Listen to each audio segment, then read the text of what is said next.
I think a lot of people just assume that there is no history to Jefferson. There is nothing ever happened here, and it was just almost kind of a wasteland. And I think they're dumbfounded when we can present how massive the business community was. And I have a spreadsheet that I haven't updated for a number of years. The last time I did, I have historic businesses of Jefferson where it includes changes of ownership as well, but it's 34 pages long, the businesses. And essentially, almost anything you would have needed, you could have bought here. There are multiple general stores. There's drugstore. There's hardware store. You could buy pianos here. You could buy organs here.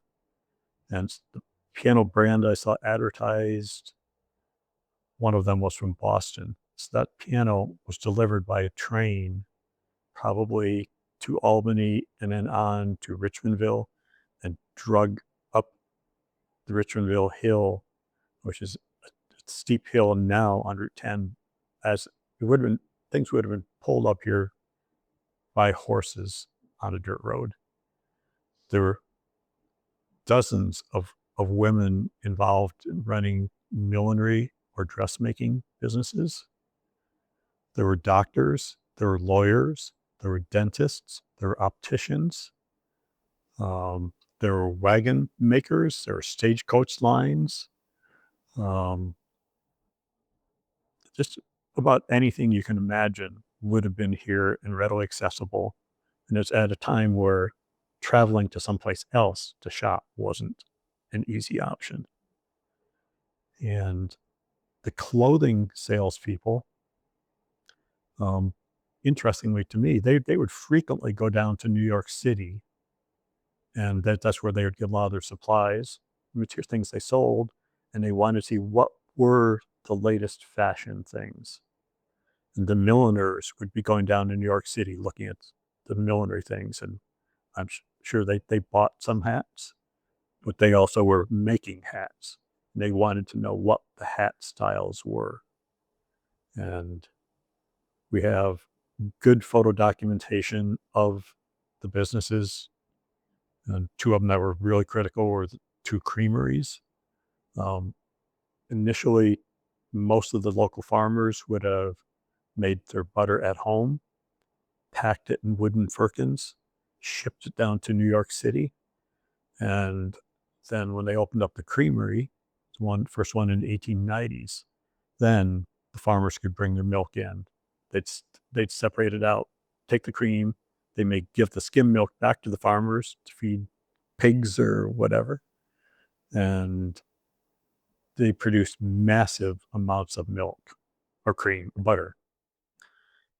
In 1880, Jefferson farmers produced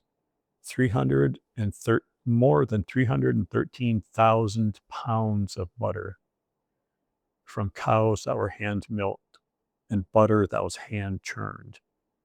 So butter was a huge industry, and Jefferson was known as Butter Town as a nickname. And once they got the creameries in, the production went much higher. And as technologies became more available, where farmers can produce more milk, you start producing more milk, more cows, and efficiently producing the butter is a major, major industry. And the farming stores that sold farming equipment, the drugstore across the road from us also sold farm equipment. The hardware store sold farm equipment. The Mann Brothers Mill produced grains and lumber for the farmers. Massive numbers of businesses here. It's astounding number of businesses. If you look through the old newspapers, my Facebook post 2 days ago was a list of advertisements from the Jefferson Courier 125 years ago this year in 1901. And there were business after business after business after business advertising. And that's not including many businesses that couldn't afford to advertise or didn't need to advertise. So a very active business community which just astounds most everybody. Multiple general stores